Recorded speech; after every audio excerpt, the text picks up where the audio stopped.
Welcome to Myra Fairy Tales.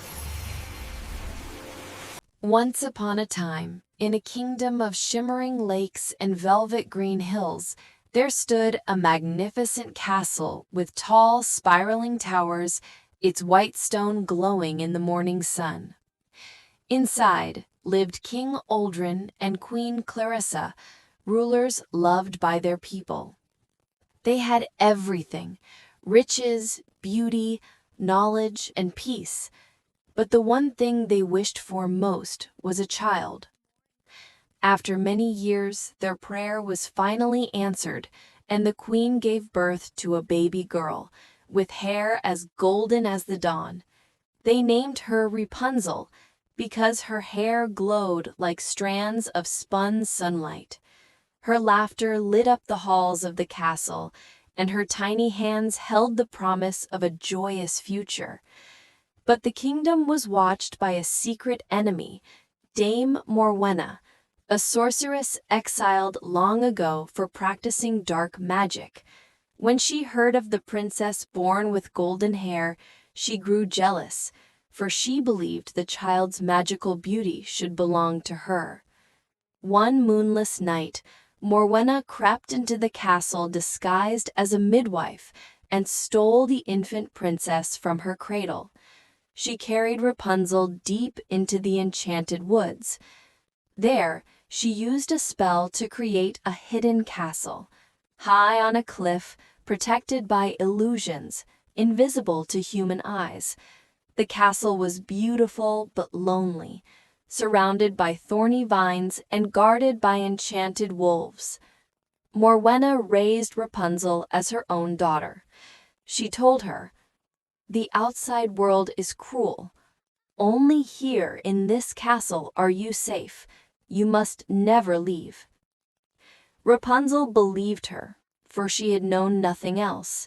She grew into a graceful young woman, her golden hair now unbelievably long, flowing down her back like a river of sunlight, reaching the marble floors of the castle halls.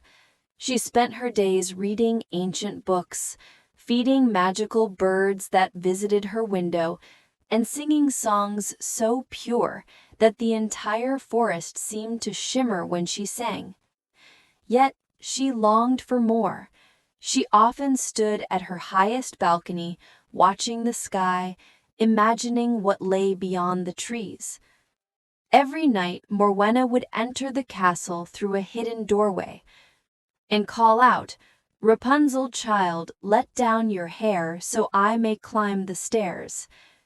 Rapunzel would lower her braid like a sunshine, and Morwenna would use it to climb up the balcony, for the magical hidden door allowed only her to pass. She warned the girl again and again, "Never speak to strangers. Never dream of leaving. The world will take your beauty and cage your heart." But Rapunzel felt caged already. One bright summer day, far from the hidden castle, a young prince named Leander was riding through the forest. He had heard stories of a strange voice that echoed through the woods, melodic, warm, sorrowful.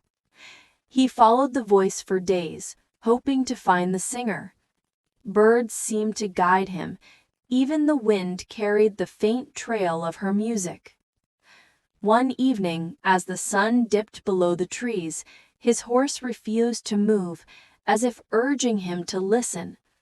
There it was, the voice again, floating from somewhere above. He dismounted and followed the sound until he reached a cliff. He gazed upward, and there it stood, an enormous, hidden castle, shimmering faintly in the dusk, as if wrapped in magic. On the highest balcony stood Rapunzel, bathed in golden light as she sang. Leander felt his heart stop. He waited until nightfall. Then he saw a shadowy figure approach the cliff. Morwenna called, "Rapunzel, child, let down your hair." Rapunzel lowered her golden braid like a waterfall of gold, and Morwenna climbed. The prince watched carefully, memorizing every detail. The next day, when Morwenna left, he stepped forward. Heart pounding, he looked up and called in the gentlest voice, "Rapunzel, let down your hair." Rapunzel froze. The voice was warm, not harsh like Morwenna's. Curious, she lowered her braid. When the prince climbed up and stood before her, she gasped. She had never seen another human her age. Leander bowed deeply. "Forgive me, my lady, your song led me here." They talked for hours. Rapunzel learned about festivals, oceans, markets, mountains, and the laughter of children, things she had never known. In turn, the prince learned about her lonely castle life and her desire to see the world. He promised to return, and he did, every day. They learned from each other, laughed together, explored the hidden castle's rooms, and discovered secret stairways and enchanted gardens. Soon, their friendship grew into something deeper, gentle, warm, unspoken love. But Morwenna was clever. One evening when Rapunzel innocently asked, "Mother, why do you grow heavier each time I pull you up?" the sorceress understood the truth instantly. With a furious scream, she grabbed Rapunzel's hair and slashed it off with a cursed blade. The golden locks fell to the floor like a river dying. She dragged Rapunzel through a secret portal into a barren wasteland and imprisoned her in a small, abandoned tower, determined that no one would ever find her again. Then, using Rapunzel's severed braid, Morwenna waited for the prince. When Leander arrived and called for Rapunzel, she lowered the braid. As soon as he climbed up, she revealed herself. "You will never see her again."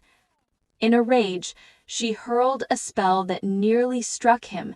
He fell from the balcony onto thorny bushes below, losing his sight from the sharp brambles.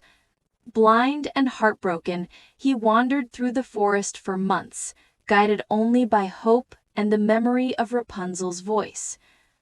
During this time, Rapunzel survived alone in the wasteland tower, gathering rainwater and searching for food. She missed the world she had never explored, and the prince she feared she would never see again. Still, she believed in her heart that fate would reveal a path. One morning, while wandering across the barren plains, she heard a faint voice calling her name. She followed it, her heart racing, and found Leander, weak, blind, and barely able to stand.